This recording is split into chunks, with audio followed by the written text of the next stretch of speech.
Dalawang katao ang nasawi kasunod sa naganap na ambush sa sitio Bungalos, Barangay Kabasalan, Ligawasan Special Geographic Area ng BARM. Kinilala sa ulat ng pulisya ang mga biktima na sina Tamano Gyambalan, Barangay Secretary ng Kabasalan at isang Norodin Salinogen, kasapi ng Barangay Peacekeeping Action Team na parehong residente ng naturang lugar. Batay sa ulat, naganap ang pananambang bandang alas 12:45 ng hapon, Mayo 19, sa madamong bahagi ng lugar habang sakay ang mga biktima ng kanilang sasakyan.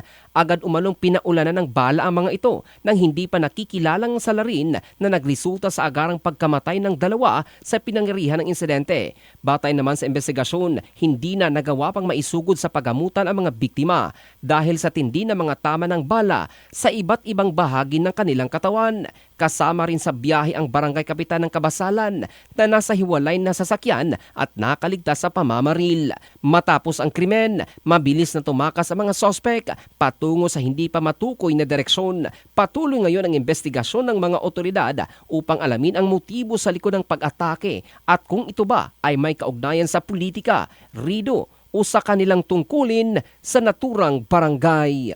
In the heart of changing lives, ito si Jofel Candado ng Brigada News Philippines, the Music and News Authority.